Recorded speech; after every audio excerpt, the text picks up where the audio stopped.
An eagerly awaited event in the parish of Charley is Marion Flint's hog roast and garden party, which she has held over the last few years in aid of the local children's hospice, Rainbows. 2 years ago I went along with my video camera to record the event and also to interview Marion. Ah, there she is, that's the lady I'm looking for. Marion, how's it going? Going very well. Good, great. And it's all for charity? Rainbows. Rainbows, right. Your 5th year? And are you going to break the record this year, do you think, or not? So, right. And what's the record? £1,300. 1,300? Good grief. But with any luck, this year, 2011, could be even more successful because it's got an added dimension. Apparently, it was something to do with a bike ride.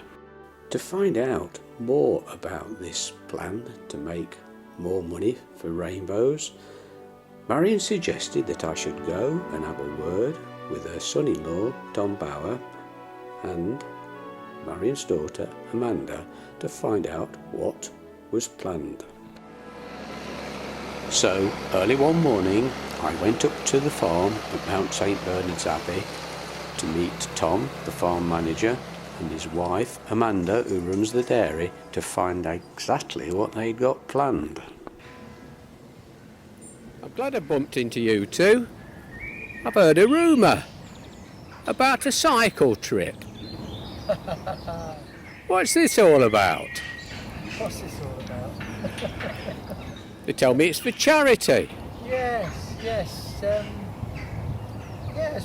wanted to do this ride for some time, really, round the border, Leicestershire. Round the border? Round the border, yeah. And how many days is that going to take? Well, the idea really is to try and do it in one day. You're joking. No. So we've got to calculate roughly how many miles it's going to be, and then see if we can do it within the day, which hopefully we will be able to. Right. And so, in doing so, we thought we'd do it for Marion's charity event in July to raise money for Rainbows.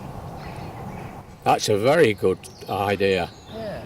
And how are you going to raise the money? Are you going to ask for sponsorship or? Yes, sponsorship, but also the idea is that people donate money and guess the mileage, and then the one nearest to the actual mileage will then win a hamper of local produce, food produced in Leicestershire. That's a good idea. Yeah, so that's the idea. So we'll see how it goes. Hopefully to do it very soon. Right. Yeah, I'd better let you get back to your... Have you finished milking? Finished milking. Oh. I'm just going to let the cows out now. Right. Amanda's been pasteurising.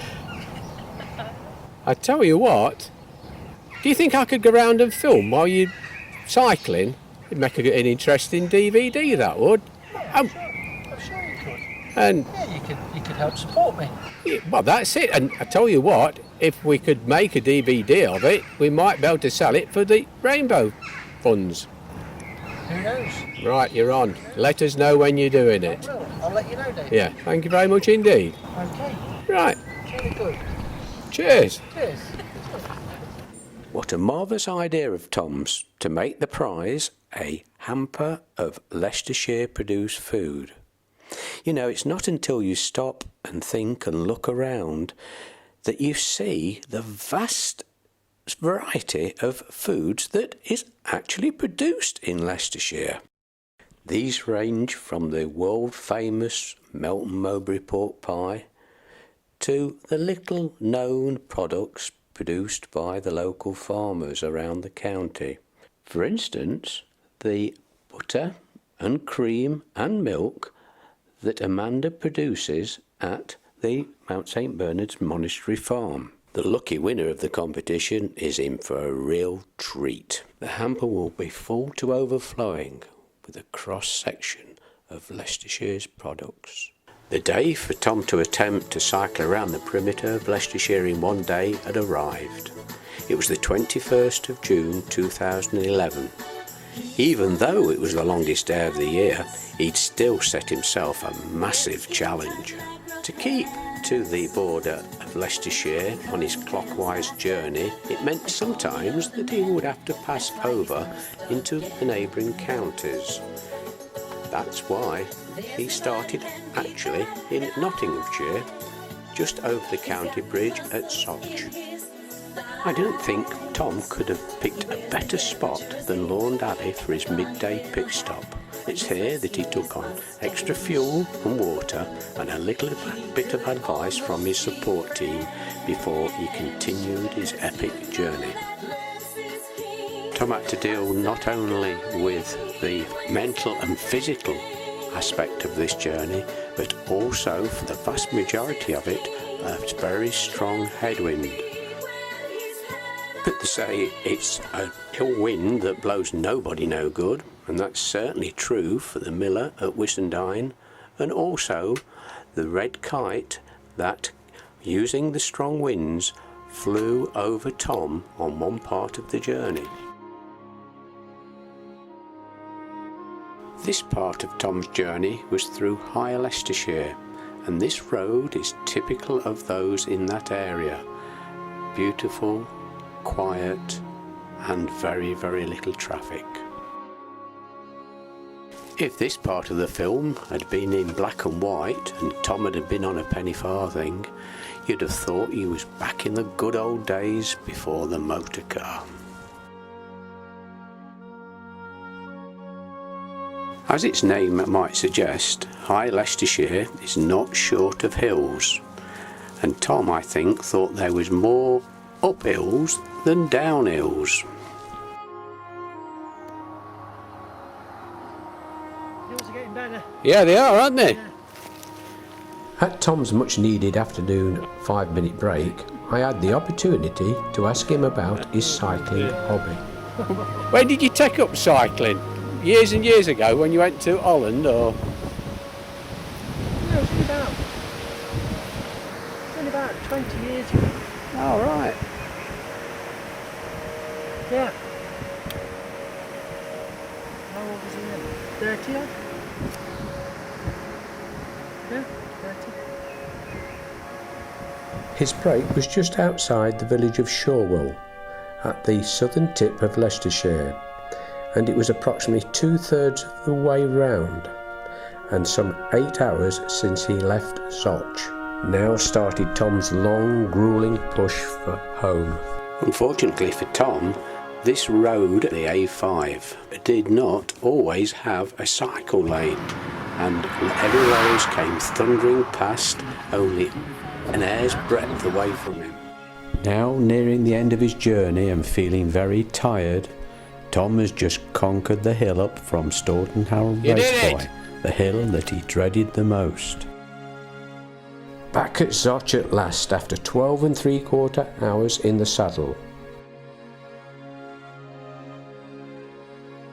One very, very tired Tom. You needn't think I'm going to give you the kiss of life.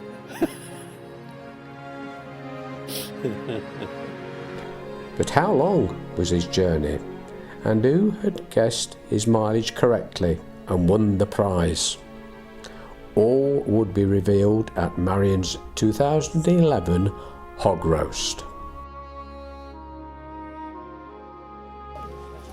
The mileage, I know you're dying to know, the total was 145.55, and the winner, he's not here today, was David Spicer, who was 145.6. And the runner-up to that, the runner-up to that was Jim Creswell from Shepshed, I think he is. Arthur Prince. Arthur Prince Motors, yeah. He was 145.2. And they were the nearest two. There we go. Well done, Tom.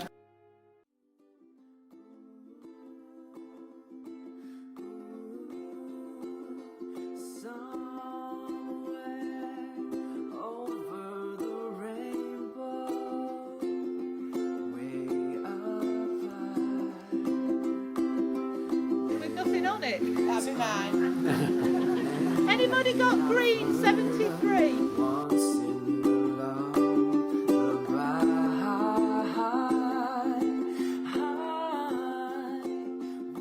Now the dust's settled and you've got your breath back from the event, how much did you make?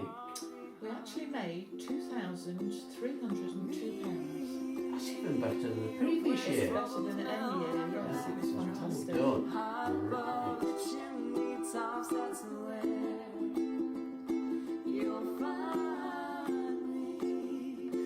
Oh, by the way, I've heard yet another rumour. Roger next year is going to see if he can beat Tom's record for the time around the county. But one word advice, Roger: stick to bike clips, don't go lycra shorts.